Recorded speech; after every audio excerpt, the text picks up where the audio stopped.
기도드렸습니다. 오늘 함께 볼 하나님 말씀은 예레미야 49장 23절에서 39절 말씀입니다.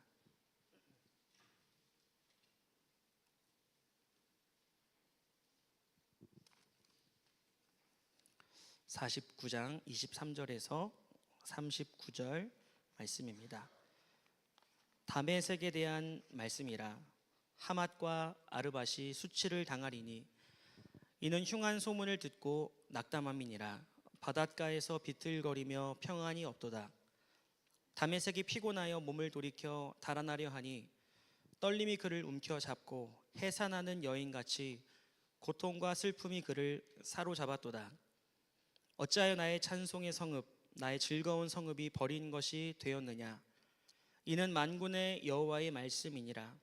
그런즉 그날에 그의 장정들은 그 거리에 엎드러지겠고 모든 군사는 멸절될 것이며 내가 다메섹의 성벽에 불을 지르리니 베나닷의 궁전이 불타리라.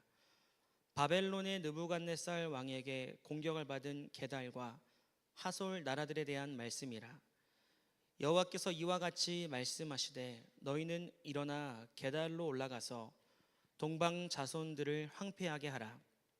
너희는 그들의 장막과 양떼를 빼앗으며 휘장과 모든 기구와 낙타를 빼앗아다가 소유로 삼고 그들을 향하여 외치기를 두려움이 사방에 있다 할지니라. 여호와의 말씀이니라. 하솔 주민아 도망하라. 멀리 가서 깊은 곳에 살라. 이는 바벨론의 느부갓네살 왕이 너를 칠 모략과 너를 칠 계책을 세웠음이라.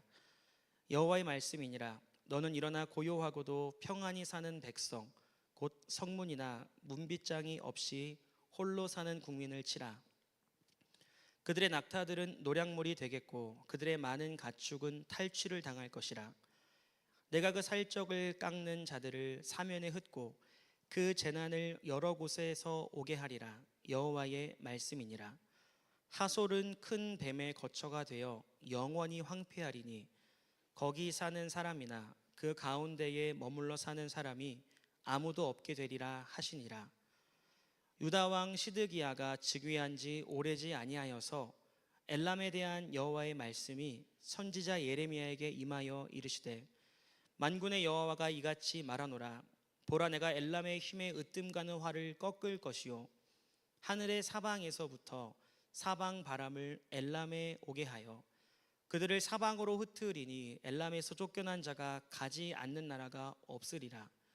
여호와의 말씀이니라. 내가 엘람으로 그의 원수의 앞, 그의 생명을 노리는 자의 앞에서 놀라게 할 것이며 내가 재앙 곧 나의 진노를 그들 위에 내릴 것이며 내가 또 그 뒤로 칼을 보내어 그들을 멸망시키리라.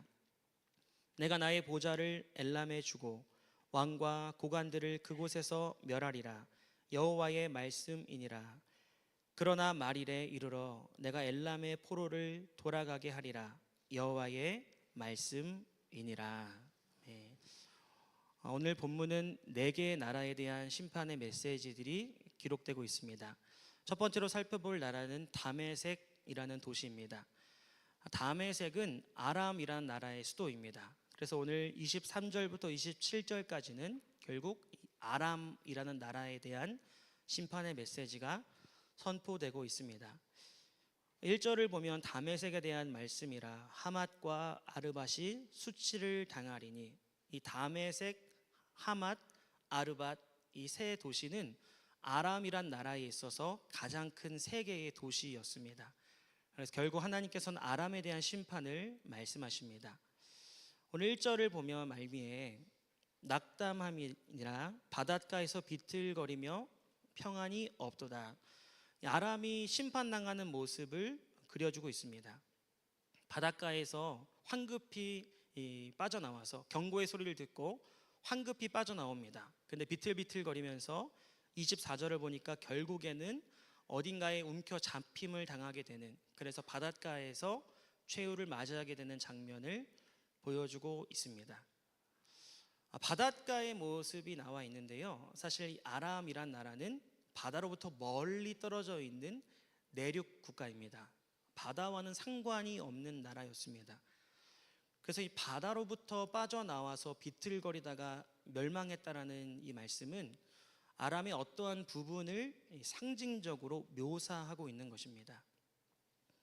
쉽게 말해서 바닷물에 풍덩 빠져서 이렇게 인생을 즐기다가 또 인생을 낭비하다가 하나님의 경고의 메시지를 듣고 황급히 도망치려고 했습니다. 근데 결국 그 심판을 피하지 못하고 그가 그토록 많은 시간을 보냈던 바닷가 근처에서 최후를 맞이하는 모습을 보여주고 있습니다. 그럼 이 아람이 빠져 있었던 이 바닷가와 같은 것은 무엇이었을까요? 오늘 25절을 보면 어찌하여 찬송의 성읍 나의 즐거운 성읍이 버린 것이 되었느냐. 이 아람이란 나라, 특별히 다메섹이라는 도시는 교통과 상업, 문화의 중심지였습니다. 사람이 많이 모이는 곳은 늘 그러하듯이 죄악이 난무했던 곳이었습니다. 여러 나라에서 몰려든 사람들은 향락과 유흥과 또 세상의 즐거움을 추구하기 마련입니다. 다메섹이란 도시가 그런 도시였습니다. 그래서 이 도시의 별명은 25절 읽었던 것처럼 찬송의 성읍, 나의 즐거운 성읍이라고 사람들이 불렀던 도시입니다. 영통에도 중심상가가 있습니다. 중심상가가 왜 중심상가냐면요, 모든 것이 중점되었기 때문입니다. 지금도 금철들이나 못 가보지만 밤에 가보면 번쩍거리는 네온 사인과 또 술 취한 사람들의 깔깔거리는 소리와 또 은밀한 곳에서 자행되어지는 다양한 죄악들이 아마 영통이란 지역에 특별히 중심 상가에서 자행되고 있을 겁니다. 그런 것처럼 이 다메섹에서도 하루가 멀다 하고 날마다 이러한 노래 부르는 소리, 깔깔거리는 소리, 이 도시가 나의 즐거움을 채워주는 도시다라는 소리가 끊이지 않았습니다.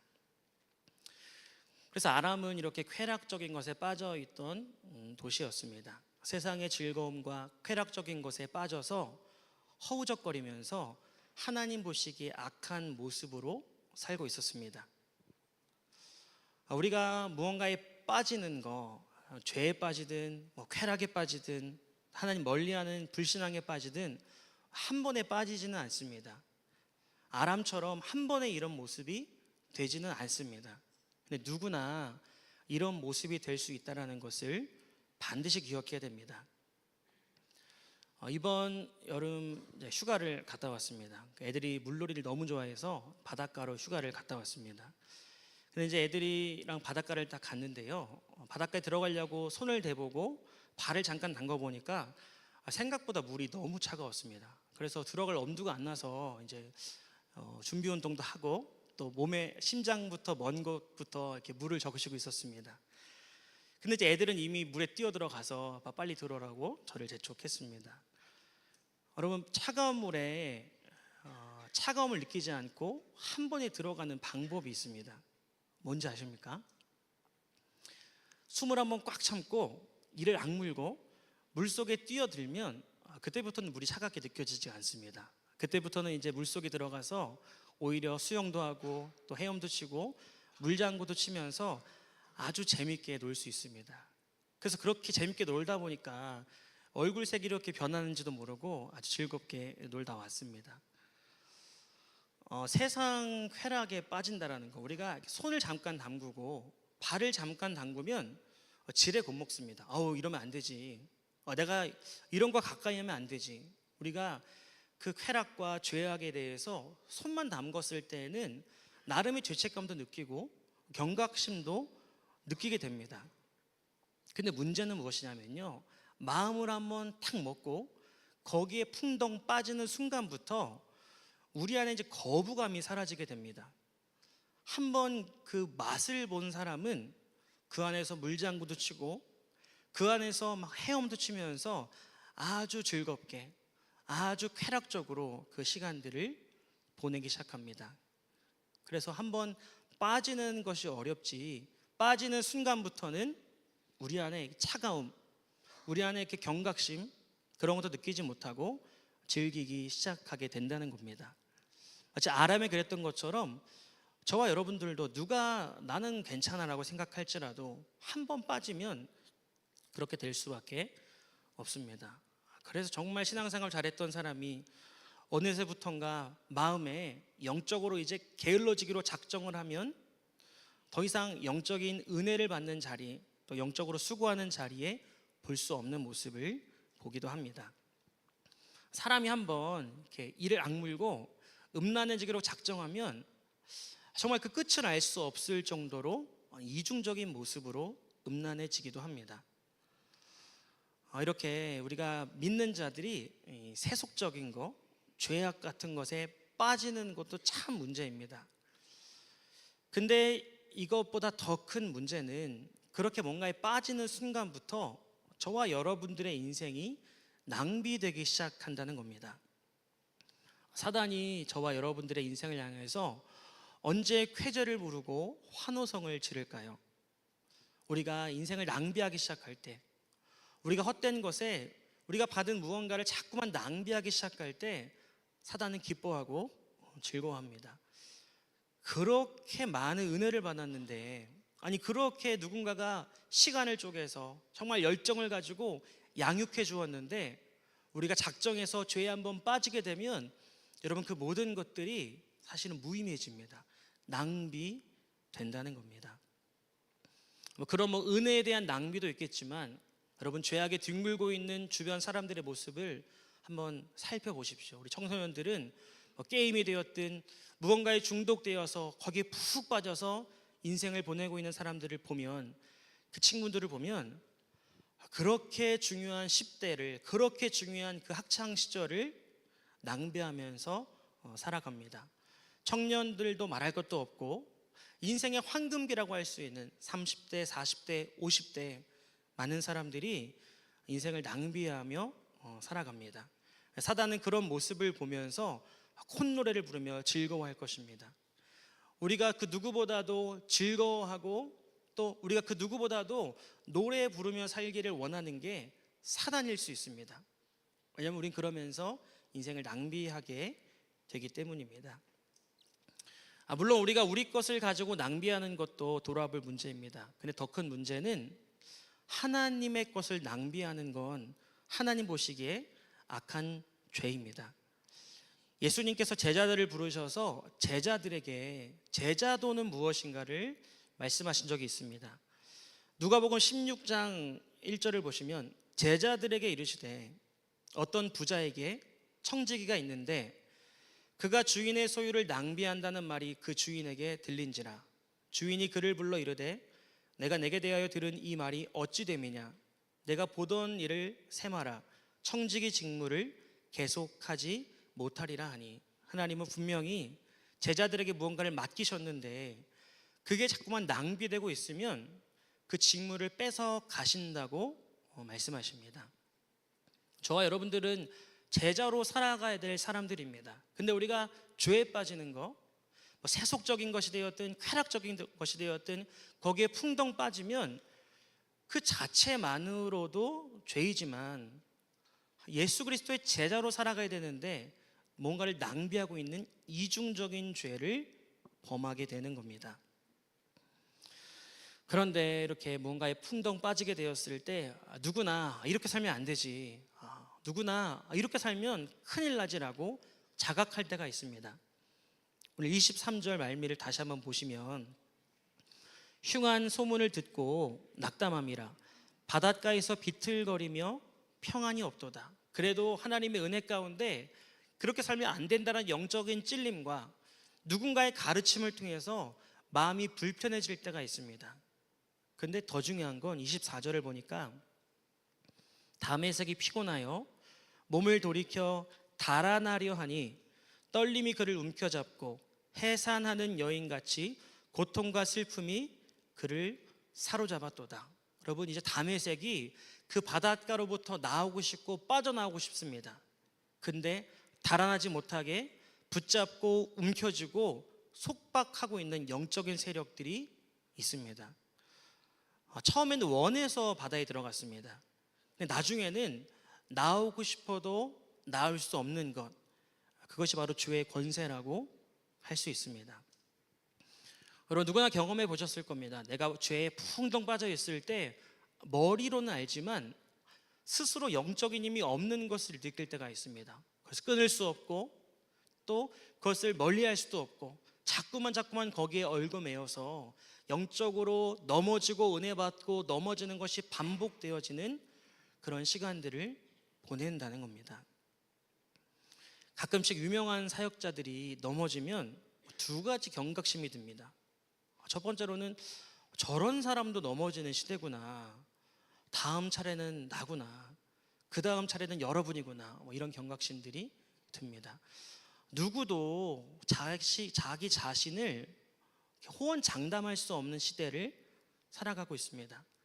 근데 또 한 가지 오늘 말씀을 준비하면서 뻔히 드러나고 밝혀질 죄를 끊지 못했던 이유는 죄에는 힘이 있구나, 권세가 있구나라는 것들을 알게 된다는 겁니다. 우리 인생을 낭비하게 하고 자꾸만 그 쾌락의 웅덩이 안에서, 그 쾌락의 바다 안에서 우리 삶을 살게 만드는 권세들이 있습니다. 그래서 종종 정말 이 음란에 푹 빠진 사람들은 정말 나와서 회개도 합니다. 정말 나와서 회복받고 싶은 마음도 있습니다. 근데 이내 집으로 돌아가서 똑같은 것을 보고 있고 똑같이 음란한 행동을 하고 있는 자기 자신을 보면서 또 무너지고 영적인 기대감이 완전히 사라지는 그런 모습도 종종 보기도 합니다. 또 물질과 세속에 푹 빠져버린 사람은 말씀을 들을 때 찔림은 받지만 삶의 자리로 돌아갔을 때 또다시 세상적인 기준과 가치관을 가지고 살아가는 모습을 보게 됩니다. 그게 바로 죄의 권세요, 세력이기 때문입니다. 그래서 24절에 이 다메섹이 막 벗어나려고 했지만 사로잡히고 움켜잡혀 있는 것처럼 저와 여러분들을 사로잡고 있고 움켜잡고 있는 그런 세력들이 있습니다. 그래서 우리가 이번 추석 연휴 때도 조심해야 되는 이유는 우리가 그동안 발을 담그고 손을 담그는 정도에 지나지 않았을 수 있습니다. 그러면서 이러면 안 되지, 회개해야지 라고 스스로 자각하다가 추석 연휴를 맞이해서 풍덩 빠져버릴 수도 있다는 겁니다. 영적인 게으름이 되었든 우상 숭배를 하기 때문에 음란함이 되었든 또 가정 안에 심각한 분열과 다툼이 되었든 거기에 빠져버리면 우리가 정말 오랜 시간 동안 그것 때문에 곤혹을 겪게 됩니다. 그래서 베드로전서 5장 8절을 보면 근신하라, 깨어라, 너희 대적 마귀가 우는 사자처럼 두루 다니며 삼킬 자를 찾는다, 이렇게 말하고 있습니다. 여러분, 대적 마귀가 사자처럼 언제 삼킬지 그 타이밍을 노리고 있습니다.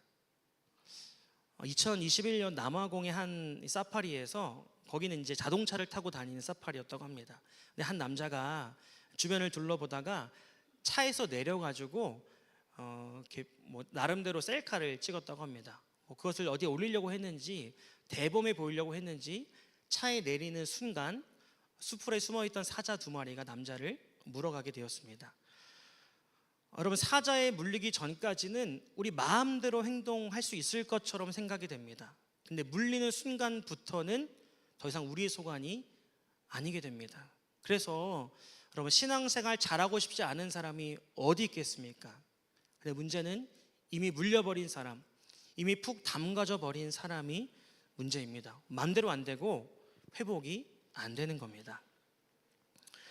그래서 그런 상태가 지속되면 26절을 보면 이는 만군의 여호와의 말씀이니라. 그런즉 그날에 그의 장정들은 그 거리에 엎드러지겠고 모든 군사는 멸절될 것이며. 물론 이것은 아람의 군대를 말하기도 하지만 우리에게 적용하자면 그렇게 장정과도 같이, 그렇게 그리스도의 군사와도 같이 신앙생활 잘했던 사람이 이렇게 한 번 물리면 낙담하게 되고 넘어지게 되고 무기력하게 되면서 아무것도 할 수 없는 상태에 이르게 된다는 겁니다. 그럼 우리에게 오늘 필요한 것은 무엇일까요? 스가랴서 4장 6절을 보시면 그가 내게 대답하여 이르되 여호와께서 스룹바벨에게 하신 말씀이 이러하니라. 만군의 여호와께서 말씀하시되 이는 힘으로 되지 아니하며 능력으로 되지 아니하고 오직 나의 영으로 되느니라. 큰 산아 내가 무엇이냐? 내가 스룹바벨 앞에서 평지가 되리라. 그가 머릿돌을 내놓을 때에 무리가 외치기를 은총 은총이 그에게 있을지어다 하리라.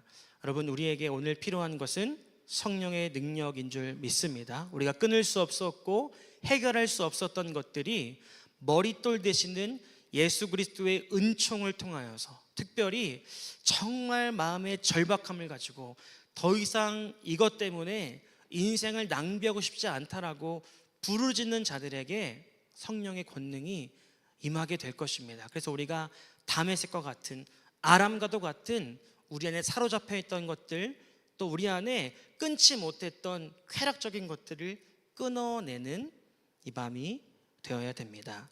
두 번째로 28절부터 33절을 보면 게달과 하솔이라는 나라에 대해서 언급하고 있습니다. 두 개의 나라가 한꺼번에 묶여 있습니다. 왜냐하면 동일한 이유로 동일한 심판을 받았기 때문입니다. 먼저 이 게달이라는 나라는 이스마엘의 둘째 아들의 후손이었습니다. 그리고 이 하솔이란 나라는 요단 동편에 위치한 동방 자손들이라고 불리는 민족이었습니다. 이들의 공통점은 요단 동편, 정확히 말하면 이 아라비아 사막에서 거주하던 유목민들입니다. 그래서 이들의 특징은 사막에 거주하는 유목민들이었기 때문에 외세의 침략을 한 번도 받아보지 않았습니다. 그 어떤 나라도 게달과 하솔을 공격했던 적이 없었습니다. 왜냐하면 이들이 강해서였기 때문이 아니라 길을 쓰고 이들을 공격해 봐도 얻을 것이 아무것도 없었기 때문입니다. 이들이 그렇다 할 만한 땅을 갖고 있는 것도 아니었고 사막까지 가서 전쟁을 치룬다 한들 게달과 하솔로부터 얻어질 것이 없었습니다. 그래서 이 게달과 하솔에게는 그동안 큰 어려움들이 없었고 더 나아가서는 아무도 관심 갖지 않는 지역이었습니다. 근데 오늘 우리가 이 게달과 하솔에 대한 심판을 말씀하고 계시다는 것은 어떤 의미일까요? 먼저는 사람들은 관심 없고 그냥 대수롭지 않게 여기는 그런 장소, 그런 나라들도 하나님은 굉장히 주목해서 보시고 그들의 행동에 따라서 합당한 심판을 내리시는 분이십니다. 하나님은 우리의 구석구석을 살피시는 분이고 하나님은 우리 한 명 한 명을 주의 깊게 관찰하시는 분입니다. 우리가 이렇게 열방 가운데 첫 번째로 살펴봤던 애굽이라는 나라, 그리고 바벨론이라고 이제 내일부터 살펴볼 큰 두 나라만 중요하고 하나님이 아주 집중적으로 살펴보신다고 생각할 때가 있습니다. 근데 나머지 8개의 나라처럼 크고 작음에 상관없이 하나님은 모든 나라를 감찰하고 계십니다. 그래서 저와 여러분들의 삶도 중요도를 나눌 수는 없겠지만 이렇게 교회에 나와서 어떤 모습으로 예배드리고 또 어떤 모습으로 기도하는지도 하나님 주목하십니다. 어떤 모습으로 사역하고 또 어떤 모습으로 리더와 목회자를 대하는지 그런 것도 하나님이 다 면밀하게 살펴보십니다. 근데 그것만큼 중요한 것은 우리가 대수롭지 않게 여기는 일상생활 가운데, 직장에서든 삶의 터전에서든 한 사람을 어떻게 대하고 맡겨준 업무를 어떻게 감당하고 있고 우리는 어떠한 모습으로 살고 있는지를 감찰하고 계십니다. 그래서 잠언 15장 3절을 보면 여호와의 눈은 어디서든지 악인과 선인을 감찰하시느니라. 그래서 여러분, 우리는 이러한 관점을 갖는 게 필요합니다. 내가 막 기도도 열심히 하고 또 예배도 열심히 드릴 수 있습니다. 근데 의외로 게달과 하솔과도 같은 아주 사소해 보이는 것, 대수롭지 않아 보이는 것으로부터 영적인 누수들이 마구마구 일어날 수 있다는 겁니다. 우리가 출퇴근길 심심하면 그냥 아무거나 보기도 합니다. 왜냐하면 시간이 너무 남기도 하고 또 대중교통 이용하시는 분들은 따분하기도 하니까 무언가 하염없이 보다 보면 거기서 영적인 누수가 의외로 생길 수도 있는 것입니다. 교회나 셀 안에서는 사람을 진심으로 대해도 정작 중요한 자리, 가정 안에서 가족을 막 함부로 대한다던가 말을 함부로 한다던가 혼자 있을 때 대수롭지 않게 하는 그 행동 하나가 우리로 하여금 영적인 누수, 더 나아가 하나님 앞에 징계를 받을 수 있습니다. 그럼 오늘 게달과 하솔이 하나님 앞에 징계를 받았던 이유는 무엇일까요?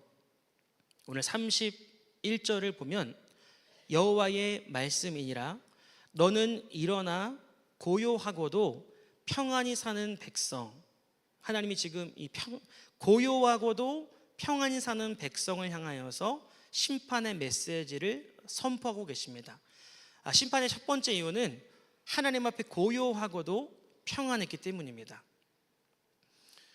이 고요하고도 평안하다라는 것은 이 게달과 하솔이 처한 환경을 말해주기도 합니다. 아까 말씀드린 대로 그들의 삶에 특별한 문제가 없었습니다. 그냥 유목민으로서 이렇게 떠돌아다니는 것이 때로는 불편하기도 했지만 침략을 받거나 또 찬탈을 당하거나 공격받았던 적이 없었기 때문에 나름대로 순탄하게 살고 있었습니다. 물론 이렇게 고요하고 평안한 환경은 좋은 것입니다. 바람잘 없는 그런 환경보다는 훨씬 좋은 것입니다. 근데 오늘 하나님이 게달과 하솔을 심판하시는 이유는 하나님 앞에서도 고요했다는 것에 문제가 있습니다. 하나님 앞에서도 고요하면서 그러면서도 평안하게 살 수 있을 것처럼 생각했습니다. 좋은 환경 속에서 하나님 앞에 감사와 찬양을 드리는 우리 모두가 되어야 됩니다. 그래서 오늘 이렇게 감사임을 드린 분들처럼 우리가 감사할 제목이 있으면 하나님 앞에 감사해야 됩니다. 하나님 앞에 더욱더 찬양하며 기쁨으로 헌신하는 자들이 되어야 됩니다. 우리 모든 것은 하나님이 주신 것이기 때문입니다. 그런데 이 게달과 하솔은 하나님 앞에 잠잠했습니다. 하나님 앞에 고요하고도 그럼에도 평안히 살아갈 것처럼 교만하게 살아갔습니다. 그래서 하나님을 찾지도 않고 하나님께 부르짖지도 않고 하나님의 은혜도 구하지 않는 백성의 모습, 게달과 하솔의 모습입니다. 그러니까 우리 누구나 어려움 있고 문제가 있으면 하나님을 찾기 마련입니다. 그래도 하나님 안 찾는 사람은 진짜 강박한 사람이겠죠. 근데 문제는 하나님을 안 찾는 사람은 결국 하나님이 자신을 찾게 만드십니다. 그래서 30절을 보시면 하솔 주민아 도망하라 멀리 가서 깊은 곳에 살라 이는 바벨론의 느부갓네살 왕이 너를 칠 모략과 너를 칠 계획을 세웠음이라. 이 바벨론의 느부갓네살 왕은 지혜로운 왕이었습니다. 그래서 따지고 보면 이 지역을 빼앗을 이유도 없었고 또 이 지역을 빼앗는다고 해서 얻어지는 유익도 없었습니다. 그러니까 계륵과도 같은 지역이었습니다. 없어도 그만이지만 있어도 딱히 유익이 되지 않는 그런 지역이었습니다. 근데 느부갓네살 왕이 모략과 계획을 철저하게 세워서 쳐들어올 것이라고 말씀하십니다. 그럼 우리가 하나님 앞에 침묵하게 되면 하나님이 우리로 하여금 침묵하지 못하게 하나님 찾게 만드신다는 겁니다. 그래서 우리는 하나님이 우리를 찾게 하시기 전에 우리가 먼저 하나님을 찾는 지혜로운 자들이 되어야 할 것입니다. 감사한 것이 있으면 또 주님께서 주신 것이 있으면 더 하나님 앞에 감사하는 마음으로 은혜를 구하고 또 그것을 어떻게 하나님 앞에 선용할 수 있을지를 물어보는 그런 사람들이 되어야 합니다. 그래서 31절을 다시 한번 읽어보면 여호와의 말씀이니라 너는 일어나 고요하고도 평안히 사는 백성. 이게 바로 첫 번째 심판의 이유였습니다. 여러분 기도하지 않으면서도 평안할 것이라고 생각하십니까? 하나님 앞에 감사하지도 않으면서도 하나님 앞에 말씀에 대해서 응답하지도 않으면서도 내 삶에 문제가 없을 것이라고 생각한다면 하나님 보시기에 교만한 모습입니다. 하나님 어떤 모습을 원하실까요? 이사야서 62장 6절을 보시면 예루살렘이여 내가 너의 성벽 위에 파수꾼을 세우고 그들로 하여금 주야로 계속 잠잠하지 않게 하였느니라. 너희 여호와로 기억하시게 하는 자들아, 너희는 쉬지 말며 또 여호와께서 예루살렘을 세워 세상에서 찬송을 받게 하시기까지 그로 쉬지 못하시게 하라. 무슨 말씀입니까? 여호와께서 예루살렘을 세워 세상에서 찬송을 받는 그날, 마지막 때를 말하고 있습니다. 그러니까 우리가 숨이 멎는 그날까지, 이 세상의 마지막이 오는 그날까지 여호와로 하여금 쉬지 못하게 해야 합니다. 어떻게 쉬지 못하게 합니까? 우리가 끊임없이 잠잠하지 않고 하나님 앞에 부르짖는 것입니다. 나를 향해서 하나님 앞에 부르짖으면서 내 남은 인생 여호와로 하여금 일하시게 만드는 인생이 되어야 될 것이고, 자녀가 있는 분들이라면 또 이제 자녀를 출가시키시고 노년의 때를 보내고 계신 분들이시라면 우리의 자녀를 위하여, 또 가문을 위하여, 특별히 우리 몸된 교회를 위하여 끊임없이 부르짖고 잠잠하지 않음으로써 하나님을 쉬지 않게 만드는 백성이 되어야 할 것입니다. 여러분, 그래서 하나님 앞에 침묵하시지 마시고 하나님 앞에 다시금 구할 바를 구하시며 하나님과 가까워지는 여러분들이 되시기 바랍니다. 또 한 가지 심판의 이유는 31절 말미에 나와 있습니다. 거기 보면 성문이나 문빗장이 없이 홀로 사는 국민을 치라. 이들은 성문이나 문빗장을 세울 필요가 없었습니다. 침략이 없었기 때문에 그것을 세울 필요가 없었습니다. 근데 그들을 치는 한 단서를 말씀하시는데요, 홀로 사는 국민이라고 말씀하십니다. 그럼 이게 바로 우리 안에 은밀히 숨겨져 있는 이기심이라고 할 수 있습니다. 내가 아무 일 없고 우리 가정에 뭐 아무 일 없으면 그것으로 된 것이지 뭐 라는 이 이기심, 자기 주변에 어떤 일이 벌어지고 있고 자기 주변에 어떤 도움이 필요한지 전혀 관심을 갖지 않는 홀로 살아가는 이기적인 모습을 하나님은 경계하십니다. 그래서 이들은 그렇게 안전한 환경 속에서 뭘 하며 살아갔을까요? 32절을 보시면 그들의 낙타들은 노략물이 되겠고 그들의 많은 가축은 탈취를 당할 것이라. 여러분, 그 안정적인 환경 가운데 자기만 알았습니다. 그래서 유목민이었음에도 불구하고 많은 낙타들, 많은 가축들을 모으면서 그것이 인생의 전부인 양 살아가고 있었습니다. 여러분, 왜 사람이 이기적으로 변할까요? 왜 사람이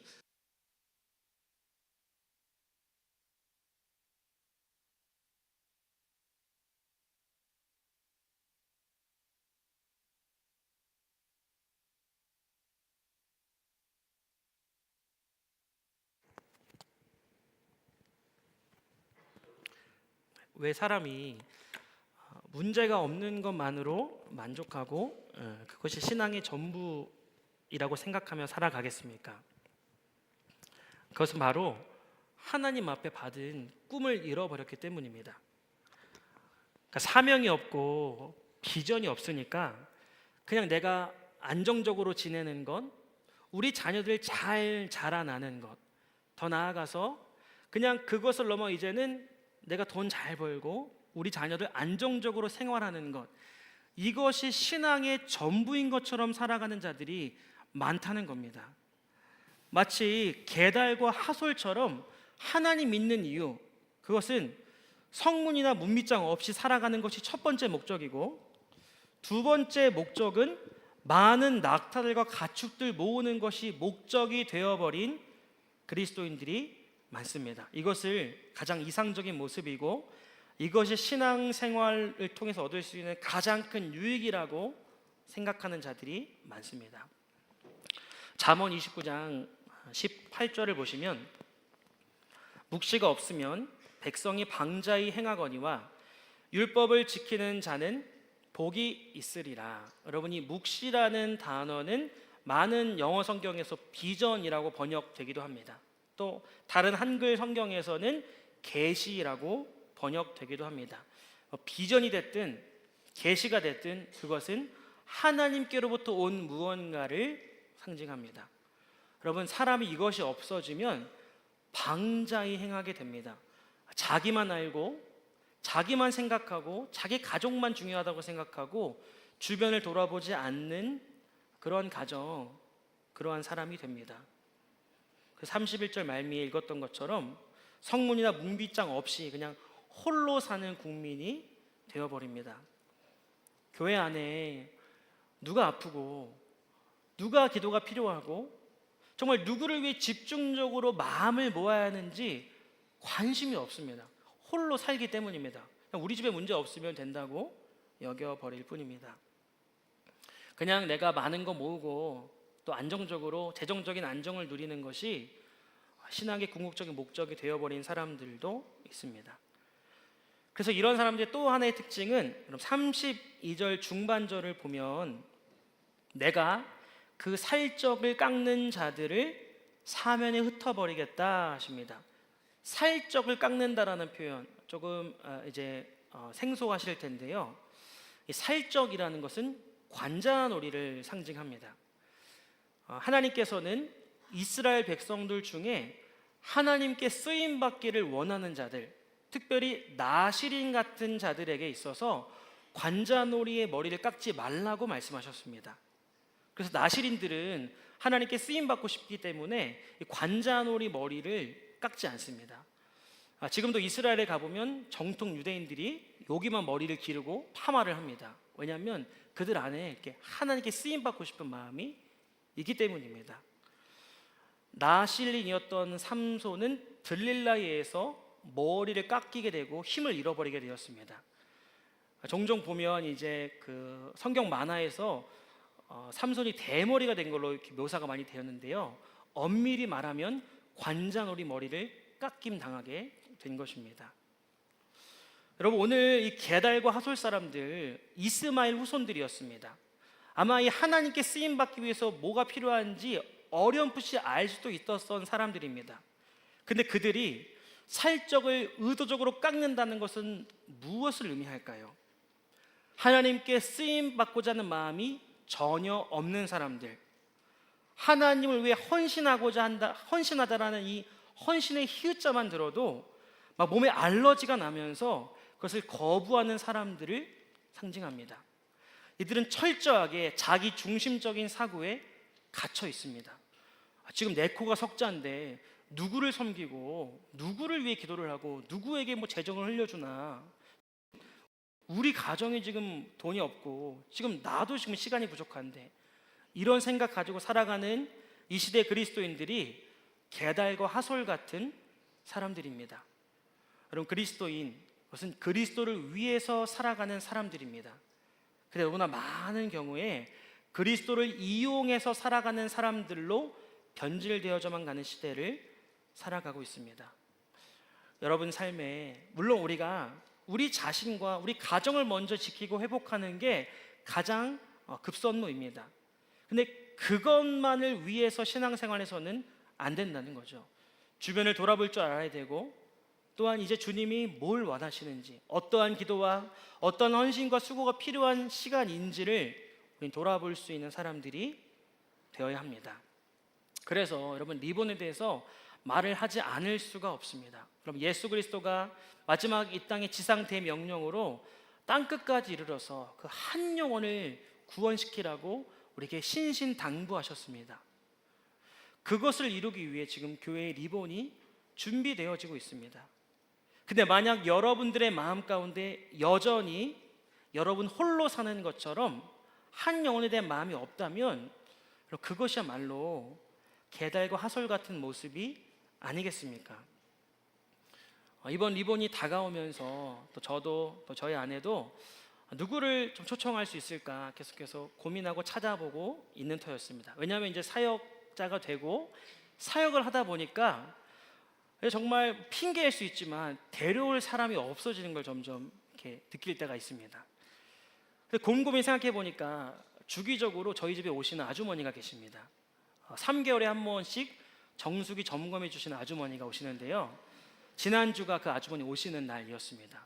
그래서 자기 발로 저희 집에 오시는 분을 그냥 돌려보낼 수 없어서 이제 저희 아내가 정수기 아주머니 오셨을 때 저한테 연락을 해서 이제 왔다고 하고 저는 여기서 기도하고 1시간 동안 붙잡고 얘기를 했다고 합니다. 그러면서 하나님에 대해서 얘기하고 또 우리 교회에 대해서 막 자랑을 하고, 그래서 꼭 필요한 프로그램이 있다, 리본이라고 있다, 이런 걸 알려주었는데요. 알고 보니까 그분이 신앙생활 잘하다가 인생의 어려움을 만나서 교회를 안 다니고 계신 분이었습니다.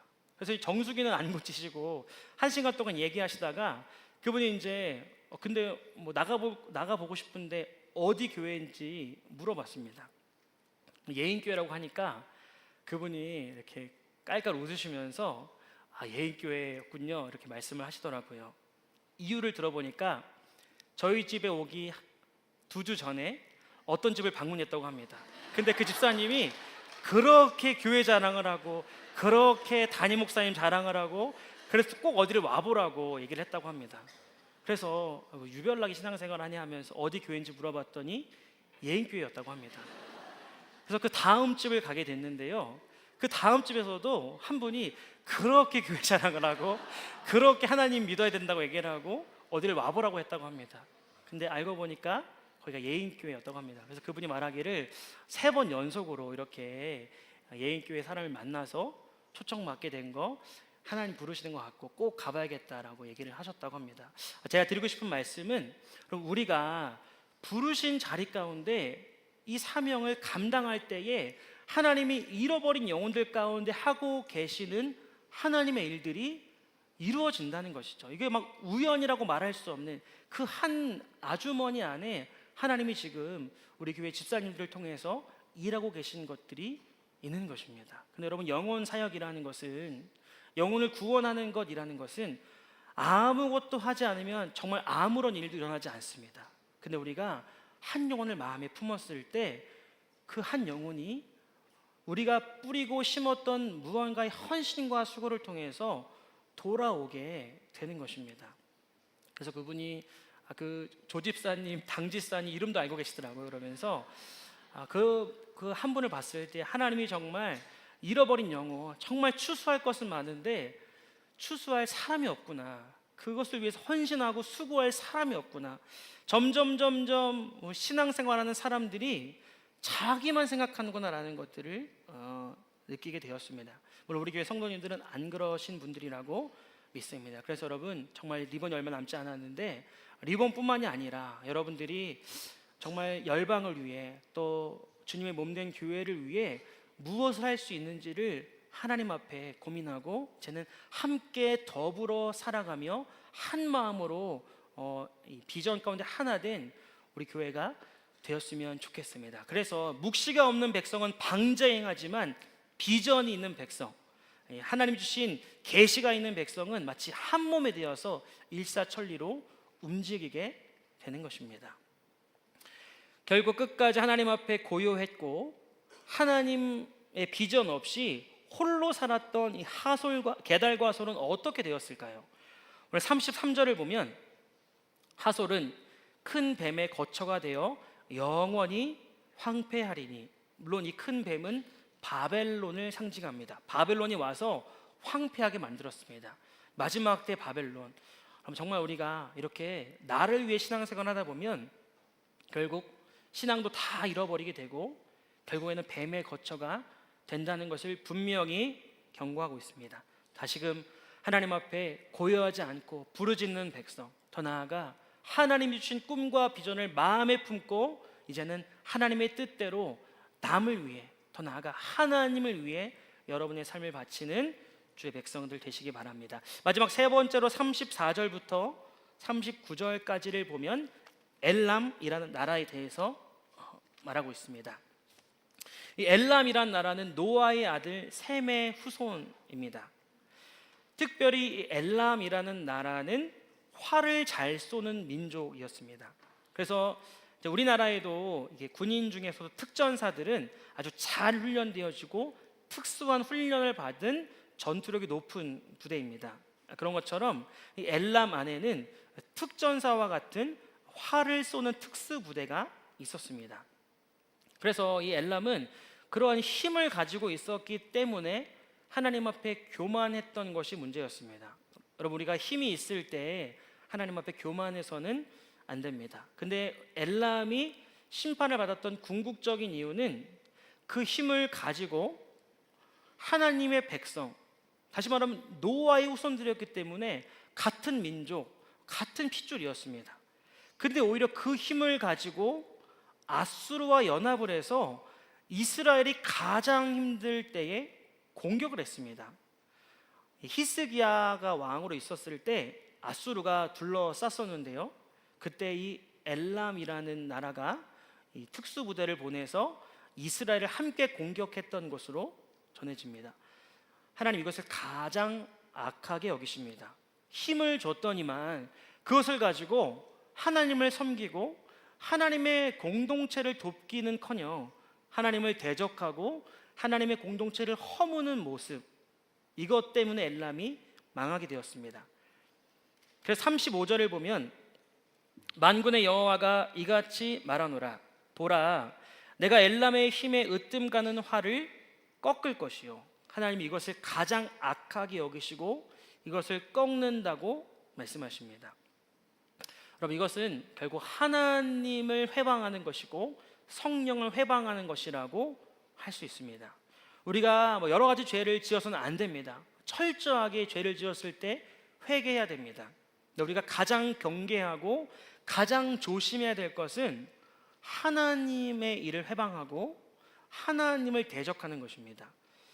마가복음 3장 28절을 보면 내가 진실로 너희에게 이르노니 사람의 모든 죄와 모든 모독하는 일은 사하심을 얻되 누구든지 성령을 모독하는 자는 영원히 사하심을 얻지 못하고 영원한 죄가 되느니라 하시니. 그래서 이 엘람이라는 나라가 받았던 징계는 굉장히 독특합니다. 오늘 36절을 보시면요, 하늘의 사방에서부터 사방 바람을 엘람에 오게 하여 그들을 사방으로 흩으리니 엘람에서 쫓겨난 자가 가지 않은 나라가 없으리라. 하나님이 직접 성령의 바람을 보내셔서 직접 갈기갈기 찢으시며 흩어버리시는 것 같은 그러한 심판을 보여주고 계십니다.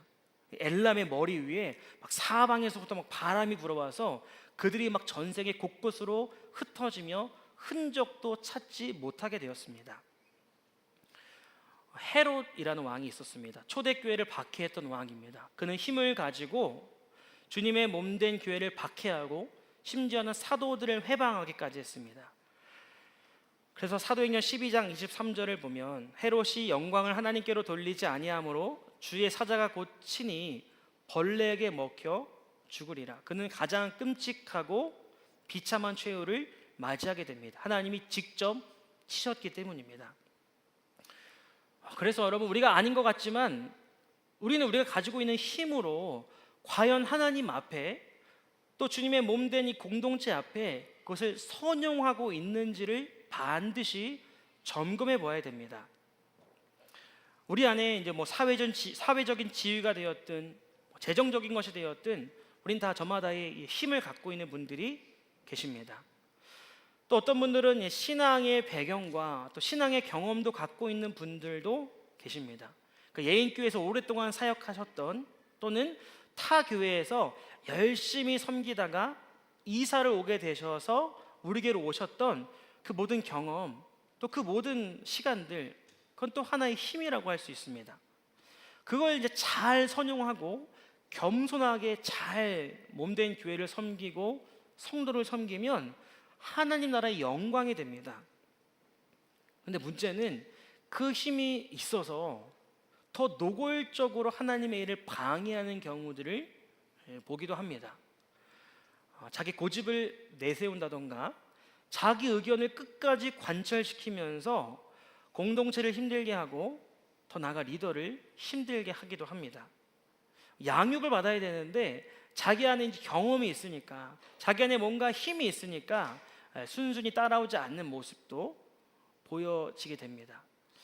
그 모든 것들이 하나님의 일을 방해하는 모습이라고 할 수 있습니다.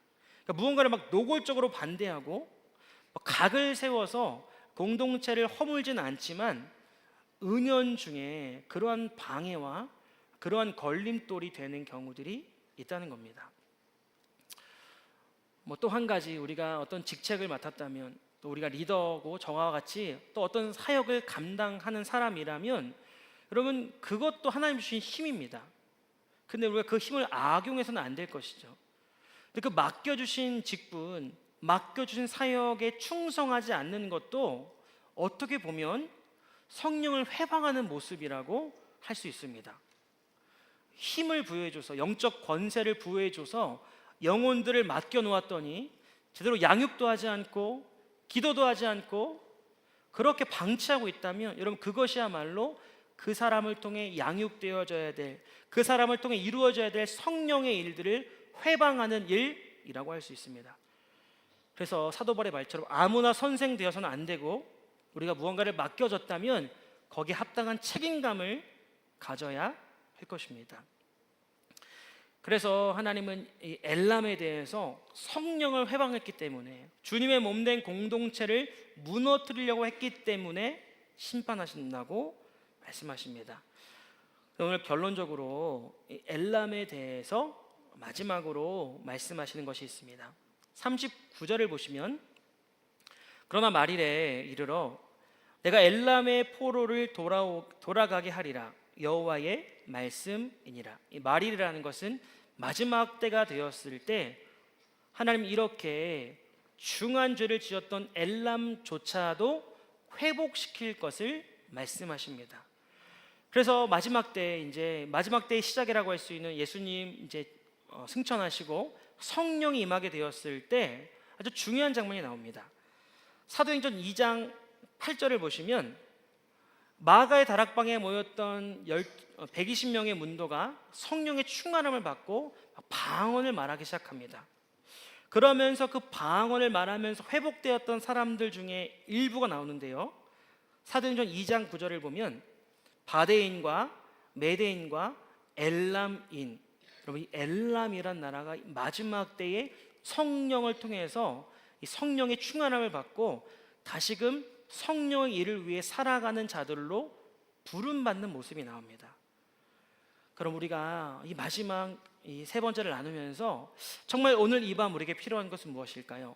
성령을 통해서 회복받는 것입니다. 우리가 다메섹처럼 무언가에 푹 빠져서 영적으로 이제 일어날 힘이 없다면, 오늘 우리가 힘으로 능으로 안 되지만 성령의 능력으로 말미암아 회복을 받고 영적인 돌파를 이루어내야 할 것입니다. 다시금 오늘 이 밤 성령을 통하여서 무뎌졌던 거, 희미해졌던 거, 우리 안에 잃어버렸던 주님이 주신 묵시, 비전들을 회복해서 다시 한번 성령의 권능을 받아 예루살렘과 유다와 사마리아와 땅끝까지 가서 주님의 복음을 전하고 제자를 세우는 일에 회복받는 자들이 되기를 원합니다. 그래서 엘람처럼 그렇게 악하고 완악한 족속이었지만 다시금 주님 성령께 쓰임받는 나라가 되었던 것처럼, 저와 여러분들도 그렇게 오늘 이 성령을 통하여서 하나님 앞에 쓰임받는 그런 가정, 그런 셀이 꼭 되시기를 축복합니다. 하나님 오늘 말씀을 통하여서 우리 안에 실체